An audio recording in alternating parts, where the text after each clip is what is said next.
This is Alexei, who's very kindly agreed to show me around his neighbourhood here. So Alexei, tell the viewers just a little bit about yourself. Hi guys, I'm Alexei and I've lived in this area for more than 50 years. I first came to Leningrad in 1973 with my family and I've lived here ever since. I studied English when I was a student at the University of Leningrad, that's why I can speak a few words of the language.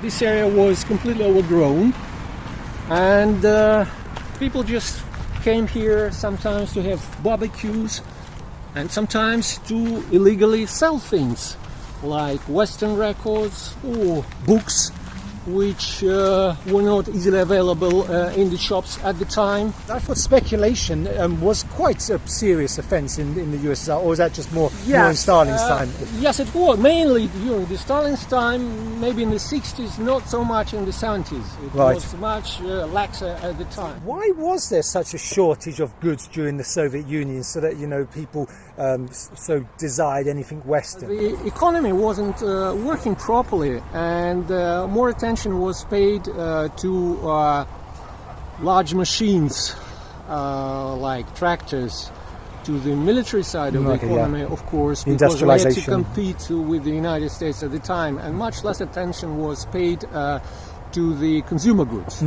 So what you could do at the time was, of course, import all that stuff from the West, where it was produced in abundance at the time.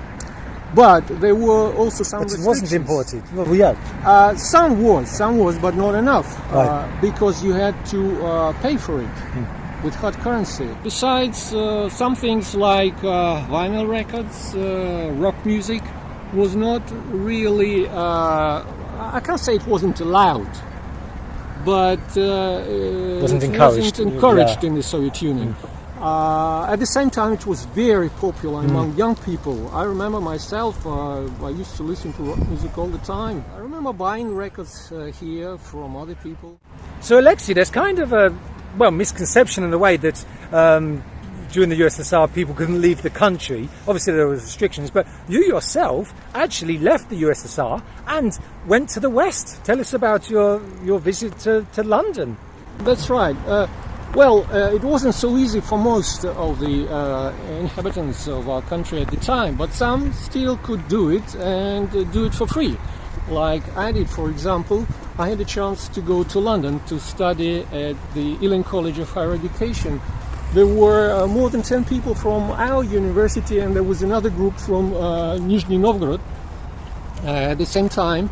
So we studied English and lived in London with families for more than 2 months, 2.5 months. Wow, that's a long time. We came in February 1979, the winter of discontent. Oh, I remember piles of rubbish in the middle of London at the time. That's probably why the authorities wanted you not to go for propaganda purposes. Look at how dirty the West is. I can't say. Well, I could. That's an idea, but I can't, because there were other students who had gone to London before us, and more came after us.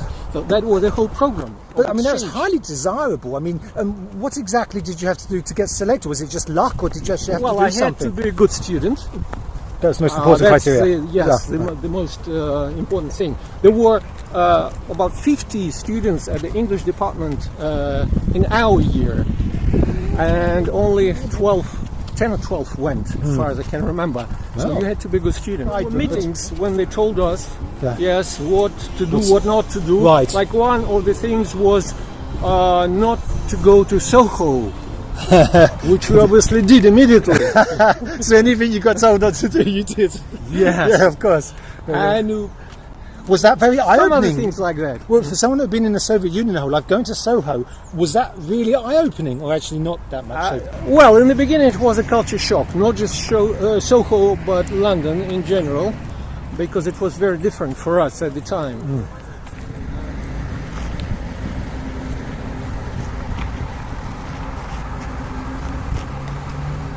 Alexei, how would you say that St. Petersburg has changed since the fall of communism, or perhaps it's not changed at all?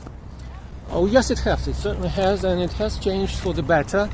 Maybe not as much as I'd like it to. The buildings they put up now look much nicer. They pay a lot of attention to the recreation areas like parks, like this one, for example. It's difficult to compare. There were good things in the socialist system, and there were many bad ones, of course.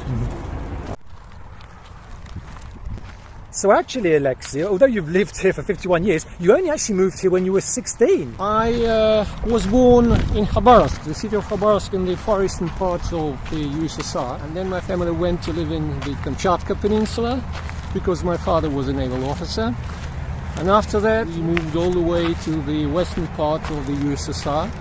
So basically, Kamchatka is in the very, very far east. That's right. And then they lived there, and then they moved to the very, very far west to Kaliningrad, right? Yeah. Yeah, Kaliningrad and Baltisk. Kind of cool. I'm pretty sure that Baltisk must have probably been a closed-off city, right? Yeah, it certainly was. It was closed off at the time, during the Soviet times. It isn't now. Closed off just to foreigners, or closed off even to Soviet citizens? Any citizens, except those who lived there, who had a registration in Baltisk. And not anybody could come. Our relatives could visit us if we gave them invitations. So the people who lived there had absolutely the same freedoms as the people outside of Baltisk. We could leave and come back at any time.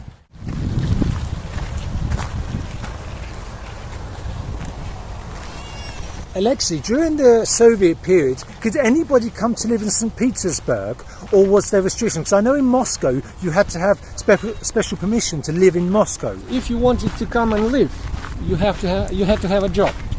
So if any kind of factory or plant or organization of any sort needed your skills and invited you to come to work, then yes, you could. Otherwise, you couldn't come and buy.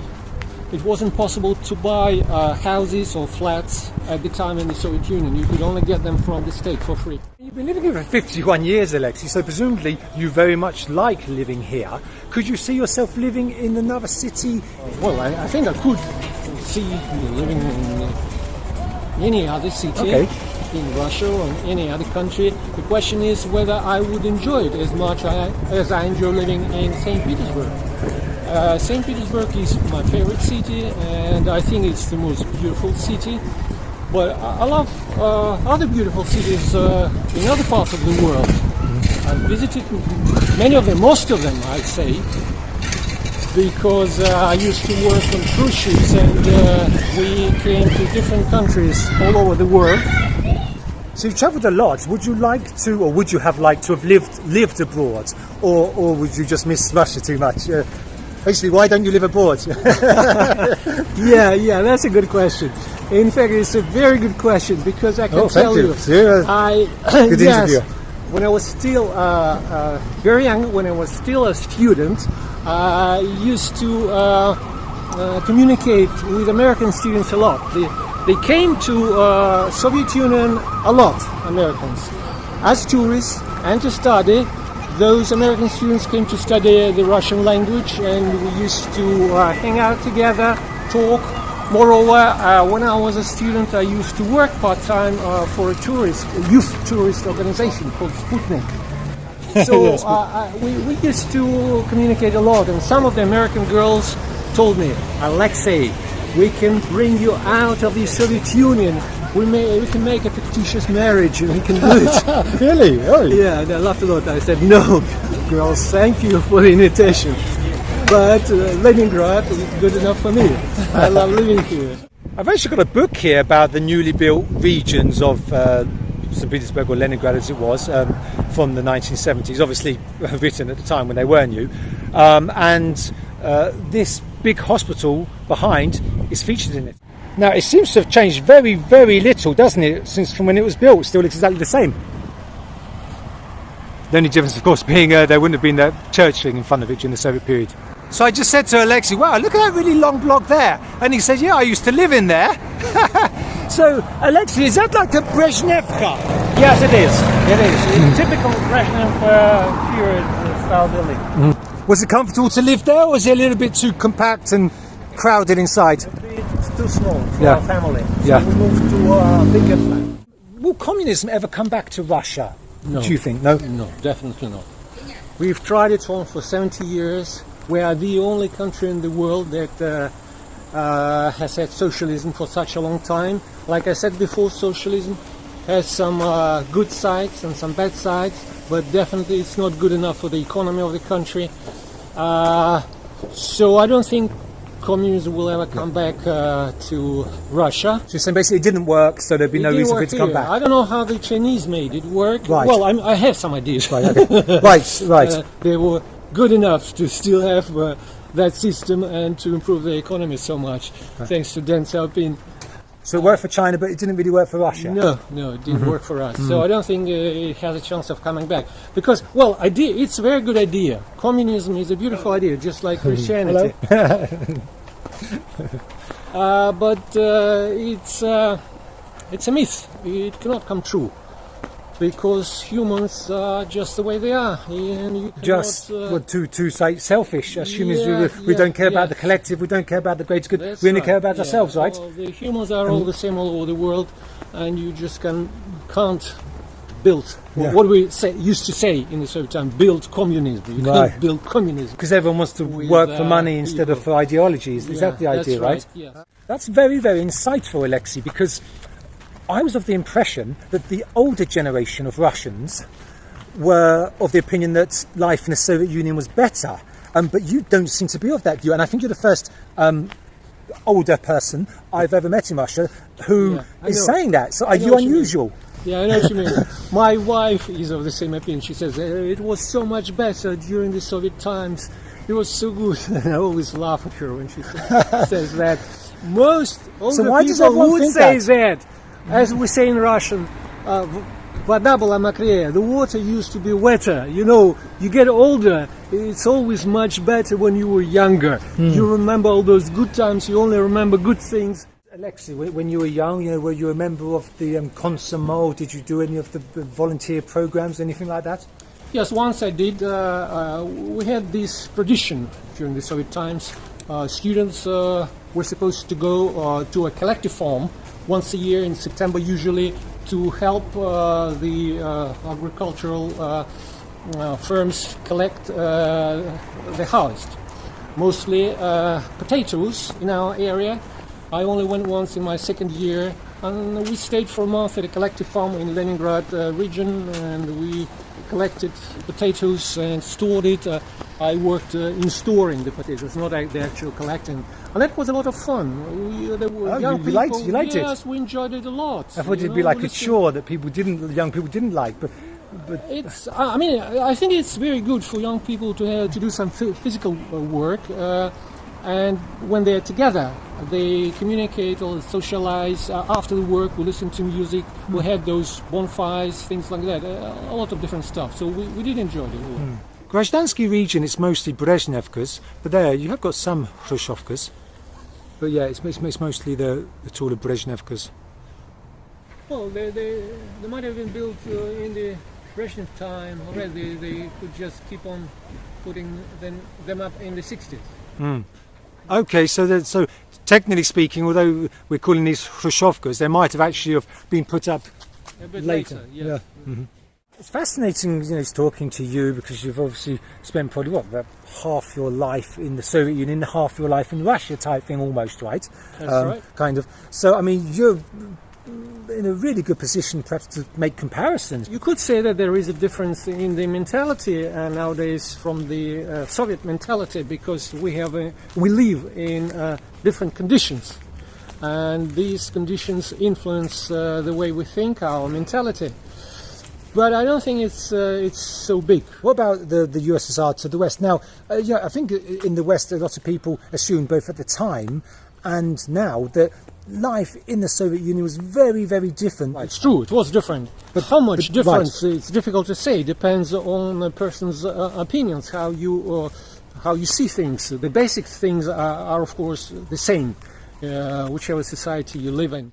The Cold War years, there's so much sort of propaganda on both sides. That's true. Did people believe it, or did people sort of not really believe mostly they didn't believe it. Right. In the Soviet times, in the 70s, I'd say the period is very important. They believed it much more in the 50s. Right. You know, when Stalin died in 1953, Yeah, most people yeah. took it as a personal loss. Right. People cried in the streets. Yeah. And with Stalin's death, kind of the ideology went as well, would you say? Almost. Yeah, it changed. Almost, yeah. Yeah, no, not very fast. It took a few years. But then came the 20th Congress of the party in Yes, 1956, and things changed. In the 70s, it was different. People didn't believe Soviet propaganda much. Right. We made funny stories about party leaders, and we told them to one another. Discreetly or quite openly, even. Like, mostly discreetly, Really, right, yeah. sometimes openly, usually not. As we said, kitchen talk in the kitchen, when people got together and they told funny stories to one another. But officially, of course, everybody upheld the party line, so to say. I remember when I was a small kid, I believed in communism. You know, Khrushchev said in the 60s that this generation will live during communism in 20 years' time. And most people believed it at the time. Really? Okay. Yes. But time went by, and Why they didn't realized that happen? they realized that it was just a fairy tale. Right. Why wasn't communism achieved, in your opinion? What's the main reason? Communism cannot be achieved with the type of humanity we have now. The Soviet Union was an atheist state, right? Officially, yes. Yes, I mean, how did that work? Is that just like what you just said, sort of officially it was, but in practice it's a different story? In practice, a little bit, not much. Most people were atheists. Of course, they didn't go to church, but still there were churches, and some people, older people, basically went to church, which changed, of course, after Perestroika. Perestroika, was it really just slogans, or was there real noticeable changes that took place? There were many changes.